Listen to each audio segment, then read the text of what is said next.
ಇದೆ. ಹಾಲಿನ ಖರೀದಿ ದರ ಹೆಚ್ಚಿಸಬೇಕು, ಹಾಲಿನ ಬಾಕಿ ಹಣ ಪಾವತಿಸಬೇಕು, ಪಶು ಆಹಾರದ ಬೆಲೆ ಕಡಿತಗೊಳಿಸಬೇಕೆಂಬುದು ಸೇರಿದಂತೆ ನಾನಾ ಬೇಡಿಕೆಗಳ ಈಡೇರಿಕೆಗಾಗಿ ಒತ್ತಾಯಿಸಿ ಕರ್ನಾಟಕ ರಾಜ್ಯ ರೈತ ಸಂಘ ಹಾಗೂ ಹಸಿರು ಸೇನೆಯ ನೇತೃತ್ವದಲ್ಲಿ ಕರ್ನಾಟಕ ಹಾಲು ಒಕ್ಕೂಟ ಮಹಾಮಂಡಳಿ ಕೆಎಂಎಫ್ ಕೇಂದ್ರ ಕಚೇರಿ ಎದುರು ಪ್ರತಿಭಟನೆ ನಡೆಸಲಾಯಿತು.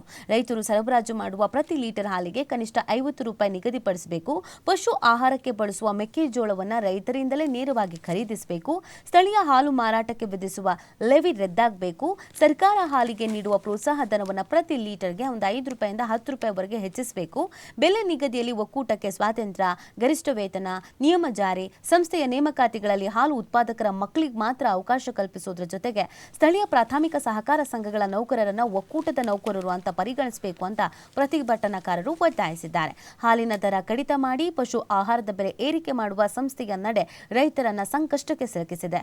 ಇದೆಲ್ಲ ತಕ್ಷಣ ಸೂಕ್ತ ಪರಿಹಾರ ದೊರಕಿಸಿಕೊಡುವ ಜೊತೆಗೆ ಬಾಕಿ ಇರುವ ಸಹಾಯಧನ ಬಾಬ್ತು 620 ಕೋಟಿ ರೂಪಾಯಿ ಕೂಡಲೇ ಬಿಡುಗಡೆ ಆಗಬೇಕು ಅಂತ ಪ್ರತಿಭಟನಾಕಾರರು ಆಗ್ರಹಿಸಿದರು. ಸಂಘದ ರಾಜ್ಯಾಧ್ಯಕ್ಷ ಕೋಡಿಹಳ್ಳಿ ಚಂದ್ರಶೇಖರ್, ಗೌರವಾಧ್ಯಕ್ಷ ಮಂಜುನಾಥ್ ಗೌಡ, ಭಕ್ತರಹಳ್ಳಿ ಬೈರೇಗೌಡ ಪ್ರತಿಭಟನೆಯಲ್ಲಿ ಭಾಗಿಯಾಗಿದ್ರು. ನೋಡಿ, ಹಾಲಿನ ರೇಟ್ ಜಾಸ್ತಿ ಮಾಡಿದ್ದಾರೆ.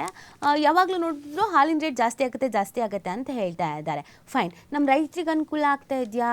ಹಾಲು ಮಾರೋರಿಗೆ ಅನುಕೂಲ ಆಗ್ತಾ ಇದೆಯಾ? ಹಾಲು ಖರೀದಿ ಮಾಡೋರಿಗೆ ಇಲ್ಲಿ ಅವ್ರು ಏನು ಹೇಳ್ತಾ ಇದ್ದಾರೆ, ನೀವು ರೈತರಿಂದ ಹಾಲು ಪಡ್ಕೊಳ್ತೀರಲ್ಲ ಅದ್ರ ಬೆಲೆ ಜಾಸ್ತಿ ಮಾಡಿ.